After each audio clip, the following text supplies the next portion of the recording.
Morning সবাইকে শুভ সকাল। আজ ভাগবত গীতা শ্রীমদ্ ভাগবত গীতার অধ্যায় 7 শ্লোক 27 নম্বর শ্লোক হবে। তো শ্লোকটা বলছে, ইচ্ছাদেশ সমুত্থেন দ্বন্দ্বমোহন ভারত সর্বভূতানি সমহং স্বর্গে জানতি পারন্ত। পারন্ত এর এর মানে হচ্ছে, ইচ্ছা মানে হচ্ছে বাসনা, দেশ মানে হচ্ছে দেশ, সমর্থন মানে হচ্ছে উদ্বত্ত, দ্বন্দ্ব মানে হচ্ছে দ্বন্দ্ব, মোহন মানে হচ্ছে মোহনের দ্বারা, ভারত মানে হচ্ছে হে ভারত বংশজ, সর্ব মানে হচ্ছে সর্বস্ব, সমস্ত, ভূতানি মানে হচ্ছে জীবসমূহ, সমহং মানে হচ্ছে মোহচ্ছন্ন, স্বর্গে মানে হচ্ছে সৃষ্টি সমানে, জানতি মানে হচ্ছে গমন করে, পরন্তম মানে হচ্ছে হে শত্রু নিপাতকারী। তো এর মানে হচ্ছে হে ভারত, হে পরন্তপ, ইচ্ছা দেশ থেকে উদ্বুদ্ধ দ্বন্দ্বের দ্বারা বিভ্রান্ত হয়ে সমস্ত জীব মোহচ্ছন্ন অবস্থায় জন্মগ্রহণ করে।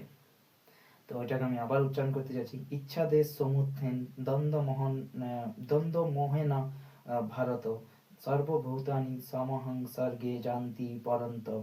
এর মানে হচ্ছে, হে ভারত, পরন্তপ ইচ্ছা দেশ থেকে উদ্বুদ্ধ দ্বন্দ্বের দ্বারা বিভ্রান্ত হয়ে সমস্ত জীব মোহাচ্ছন্ন অবস্থায় জন্মগ্রহণ করে। আবার বলছি, ইচ্ছাদেশ সমূহেন দ্বন্দ্ব মহান ভারত সর্বভূতানি সমহং স্বর্গে জানতি পরন্তপ। এর মানে হচ্ছে, হে ভারত, হে পরন্তপ, ইচ্ছা দেশ থেকে উদ্ভূত দ্বন্দ্বের দ্বারা বিভ্রান্ত হয়ে সমস্ত জীব মহাচ্ছন্ন অবস্থায় জন্মগ্রহণ করে। তো এটা ছিল শ্রীমদ্ ভাগবত গীতা অধ্যায় 7 বিজ্ঞান যোগ শ্লোক 27, 27 নম্বর শ্লোক। Very good morning and Jai Hind.